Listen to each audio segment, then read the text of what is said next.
వరంగల్లో ఇంటర్ విద్యార్థులు మాక్ పంచాయతీ ఎన్నికల పోలింగ్ నిర్వహించారు. పోలింగ్ అధికారులుగా ఓటర్లుగా విద్యార్థులు వ్యవహరించారు. దీనికి సంబంధించి మరింత సమాచారాన్ని మా ప్రతినిధి నవీన్ అందిస్తారు. ఒకవైపు పల్లెల్లో గ్రామ పంచాయతీ ఎన్నికల సందడి కొనసాగుతుంది. పల్లెల్లో నువ్వా నీనా అన్నట్టు ప్రతిపక్ష అధికార పార్టీలు బలపడుతున్నాయి. పార్టీలు బలపరిచినటువంటి అభ్యర్థులు ప్రచారాల్లో ముందుండి ఎలక్షన్ నడుస్తుంది.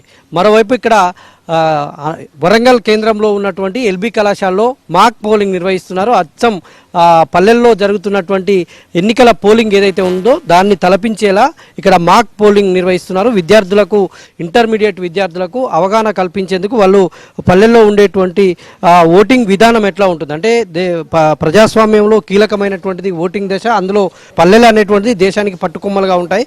అక్కడ ఎన్నికల వ్యవస్థ ఎట్లా ఉంటుంది అనేటువంటిది పిల్లల్లో అవగాహన కల్పించేందుకు ఎల్బీ కళాశాలకు సంబంధించినటువంటి ఇక్కడ ఉన్నటువంటి అధ్యాపకులు, ఇక్కడ ఉన్నటువంటి ప్రిన్సిపల్ వీళ్ళంతా కూడా ప్లాన్ చేసి విద్యార్థులకు ఖచ్చితంగా ఈ ఎన్నికల విధానం అంటే ఏంటువంటిది తెలవాలనేసి వాళ్ళకి మాక్ పోలింగ్ నిర్వహిస్తున్నారు. మనం చూస్తున్నాం ఈ యొక్క పోలింగ్ ఉద్దేశం ఏంటి అనేటువంటిది. ఇక్కడ ప్రిన్సిపల్ ఉన్నారు, వారిని అడిగి వివరాలు తెలుసుకునేటువంటి ప్రయత్నం చేద్దాం.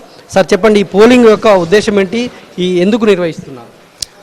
ప్రజాస్వామ్యంలో చివరి యూనిట్, లోయెస్ట్ యూనిట్ ఏంటంటే గ్రామ పంచాయతీ. పొలిటికల్ అవేర్నెస్ రావాలంటే గ్రామ పంచాయతీ ఎన్నికలు చాలా ముఖ్యం. ఆ ఎన్నికల్లో చాలామందికి ఎట్లా పాల్గొనాలి, ఎట్లా ప్రచారం చేయాలి అనే అంశంపైన కూడా అభ్యర్థులకు ఐడియా లేదు. దాంతోపాటు విద్యార్థులందరూ కూడా ఇప్పుడు ఇంటర్మీడియట్ పిల్లలు, వాళ్ళకు గ్రామీణ ప్రాంతాల్లో ఉప సర్పంచ్ ఎలా ఎన్నికవుతాడు, సర్పంచ్ ఎలా ఎన్నికవుతారు అనే వాటిపైన వీళ్ళకి అంత ఐడియా లేదు. మేము ఒకసారి ఉప సర్పంచ్ ఎలా ఎన్నికవుతారంటే చెప్పలేని పరిస్థితిలో పిల్లలు ఉన్నారు.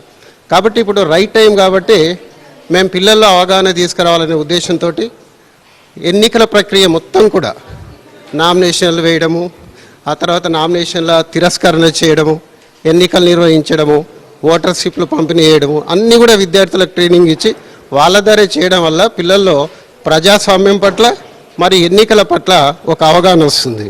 దాంతోపాటు ఇంటర్మీడియట్లో ఫస్ట్ ఇయర్, సెకండ్ ఇయర్లో డెమోక్రసీ మరియు స్థానిక సంస్థలు గురించి సిలబస్లో భాగంగా ఉంది. కాబట్టి మేము ఇలాంటి ప్రయత్నం చేయడానికి తీసుకున్నాం. ఇక్కడ పార్టీలకు సంబంధించినటువంటి అభ్యర్థుల అభిప్రాయం, పిల్లల అభిప్రాయం కూడా తెలుసుకుందాం. నేను 2వ వార్డు నుంచి పోటీ చేస్తున్నాను. నాకు గుర్తు గౌన్ గుర్తు.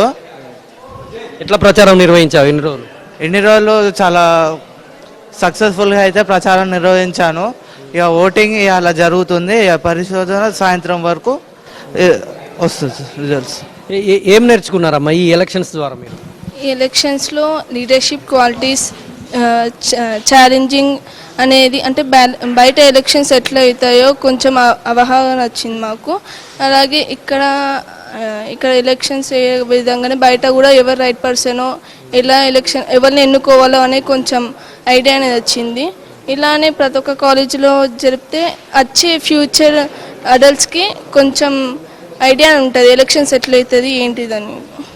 మీరేమో అబ్జర్వ్ చేసావమ్మా ఈ ఎలక్షన్స్ ద్వారా?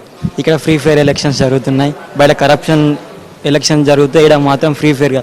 రేపు మేము ఓటర్స్ కాబోతున్నాం. రేపు రాబోయే కాలంలో మేము కూడా ఎలా ఓటేయాలి, ఎవరికి ఓటేస్తే దేశం అభివృద్ధి చెందుతుంది, మేము అభివృద్ధి చెందుతామనే కాన్సెప్ట్తో అందరూ ఓటేస్తున్నారు. ఇక్కడ మొత్తం ఫ్రీ ఫైర్, నో కరప్షన్. అయితే ఇక్కడ ఎల్బీ కళాశాలకు సంబంధించినటువంటి అధ్యాపకులు, సిబ్బంది అయితే మాత్రము ఇక్కడ మాక్ పోలింగ్, ఎలక్షన్ పోలింగ్ ఎట్లా ఉంటుంది అనేటువంటిది మాక్ పోలింగ్ నిర్వహించినటువంటి దృశ్యాలు ఇక్కడ కనిపిస్తున్నాయి. వీడియో జర్నలిస్ట్ జగదీష్తో నవీన్, ఏబిఎన్ ఆంధ్రజ్యోతి, వరంగల్.